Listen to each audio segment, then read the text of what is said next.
시민과학자의 역할이 굉장히 중요합니다. 시민과학자분들의 수가 지금은 적을지라도 점점 늘어나면 광범위한 곳에 해양 데이터가 축적이 되고 그 데이터로 인해서 저희는 그거를 정보로서 가공을 하고 이 정보는 나중에 네, 안녕하세요. 저는 동아시아 바다 공동체 오션의 모니터링 연구팀 한국인 연구원입니다. 이번 프로젝트 이름은 해양환경시민과학자 양성과정 교육으로 SDGs 14.1 기반해서 지속가능한 해양 발전을 위한 대학생들의 인식을 제고하기 위한 목적을 갖고 프로그램이 만들어졌습니다. 안녕하세요. 저는 고려대학교 지속가능경영팀에서 팀장을 맡고 있는 조옥형입니다. 저희 지속가능원은 고려대학교의 지속가능성을 위해서 그린 캠퍼스를 만드는 활동을 많이 하고 있고 SDS 해양 쪽으로 저희가 좀 부족한 면이 있어가지고 오션이랑 MOU를 맺었고 작년부터 SDGs 아카데미를 하고 있습니다. SDGs란 UN이 2015년부터 채택한 2030년까지의 17가지 목표를 얘기합니다. 그 중에 저희는 SDGs 14.1이라는 목표를 기반으로 해서 이 프로그램을 만들게 되었고요. 해양 오염 방지를 목표로 하고 있는 것이라고 생각하시면 됩니다. I was interested from my probably elementary school time when I helped to clear the little river from trash because in my country nobody mostly cares about. So I want to be one of the first person who will take care about the marine like rivers in my country. 사회공헌도 환경 문제도 결국은 지속가능 개발 목표의 SDGs의 하나에 소속되어 있는 개념이라고 생각을 해서 교육과 환경이라는 두 축을 잡고 관심을 갖게 되었습니다. 풍경의 이미지가 여러분들에게는 깨끗하고 아름다운 바다 기억이 되었으면 좋겠습니다. 서울에서 두 번의 교육이 진행이 됐었는데요. 첫 번째 주차에서는 해양 환경에 대한 국제적인 대응, 국제협약 이런 게 어떻게 진행되고 있는지에 대해서 강의를 했었고 두 번째 차시에서는 해양 쓰레기 데이터를 이용해서 어떻게 분석을 할 수 있는지 실습을 했었고 오션에서 진행하는 바다기사단 어번나이츠를 실습하는 시간을 가졌습니다.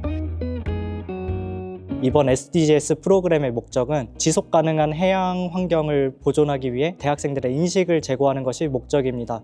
그래서 이제 다양한 강의와 실습이 섞여 있는데요. 그 중에서 이제 시민과학자가 중요한 키워드 중에 하나인데 시민과학자는 시민이 직접 데이터를 수집하고 업로드하는 과정을 한 분들을 이제 시민과학자라고 할 수 있습니다. 그래서 실습에 참여한 대학생들도 시민과학자가 됐고 앞으로도 많은 시민과학자가 탄생하길 저희는 바라고 있습니다. 저희가 직접 바다 쓰레기를 줍는다거나 아니면 학교에서도 저희가 쓰레기를 촬영해가지고 그런 기록한 활동을 했었는데 직접 그런 활동을 하게 될 줄 몰랐거든요. 그래서 그런 걸 직접 몸으로 익히면서 하는 게 조금 인상 깊었고 많이 기억에 남을 것 같습니다. 직접 쓰레기를 주워보니까 확실히 바다에 있는 쓰레기를 내가 보고 내가 담아야겠다는 생각을 가지면서 쓰레기를 주운 뒤로는 그 전에 바다를 나갔을 때 쓰레기를 봐도 아예 뭐 쓰레기가 많네 하고 그렇게 깊은 생각을 안 가지고 있었는데 그러니까 왜 사람들이 직접 쓰레기를 주워야 이런 생각이 바뀌는지 아니면 더 이상 쓰레기를 안 버리게 되는지 이런 걸 느낄 수 있게 된 것 같습니다. 다른 바다기사단 실습뿐만 아니라 모니터링과 미세 플라스틱 체험을 통해서 해양 환경에 대해서 더 이해할 수 있는 과정을 만들었습니다. 만약에 해변 엄청 더러우면 이 집업에는 10개도 나올 수 있습니다. 그리고 우리 해변은 모래 해변도 있고 돌 해변도 있잖아요. 하나씩 빼야 됩니다. 생각보다 되게 많이 다양한 힌트를 얻었고 미세 플라스틱 복합물 관련한 것 때문에 고민을 하고 있었는데 실제 보니까 복합물이 왜 생길 수밖에 없는지 원인이나 아니면 제가 생각했던 거는 딱 MPS 이렇게 덩어리 딱 있는 줄 알았는데 그게 아니라 이제 그걸 세세하게 분류를 하시고 시민과학자님들끼리 어떤 절차를 거쳐가지고 이제 MPS가 저희 연구실까지 오는지를 알게 됐습니다. 바다기사단에는 크게 4가지 기사단이 있습니다. 첫 번째로 도심에서 스마트폰을 이용해 활동하는 어번나이츠가 있고요. 두 번째와 세 번째는 이제 해안에서 활동하는 스카이나이츠와 테라나이츠가 있는데 스카이나이츠는 이름과 같이 이제 드론을 이용해서 상공에서 조사하는 것을 말하고 테라나이츠는 해안에서 스마트폰을 이용해서 조사하는 기사단을 말합니다. 그리고 마지막으로는 수중 카메라를 이용해 조사하는 아쿠아나이츠가 있습니다. 아쿠아나이츠는 전문 자격증도 필요하고 아무래도 가장 난이도가 있는 기사단 활동이다 보니 이번 활동에서는 체험할 수가 없었습니다.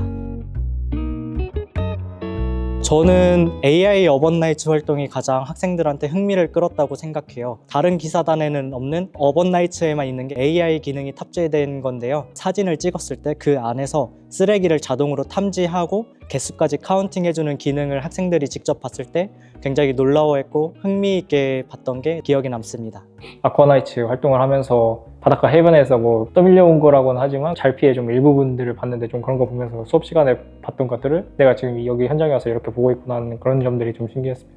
해양 환경 보호가 실제로 어떻게 진행하는지 그 과학적인 기술과 연결하고 어떻게 나아갈 수 있는지 그 부분에 대해 또 자세하게 이해할 수 있었어요.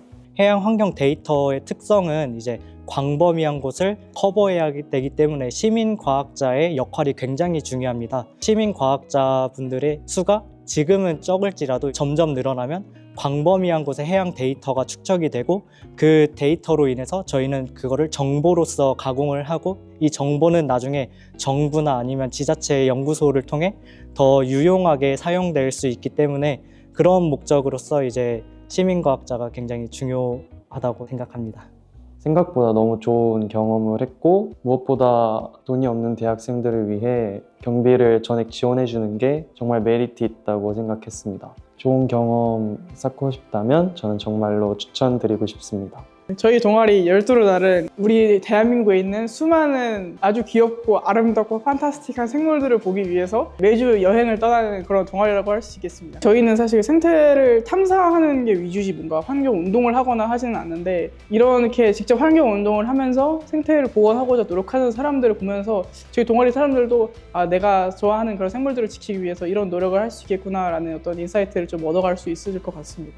해양 쪽이나 이제 생태 쪽 관심 있으신 분들은 이런 활동 통해서 또 좀 진로 확립도 할 수 있으니까 참여하시면은 여러모로 좋은 경험들을 가지고 돌아가지 않을까 싶네요. 네. 이 프로그램을 통해서 여러분이 해양 환경 시민 과학자가 되셨는데요. 앞으로도 해양에 많은 관심을 가져주시고 저는 계속 해양을 위해 일을 하고 있을 테니까 데이터를 계속해서 쌓아주시면 감사하겠습니다. 고려대학교 어서 오세요.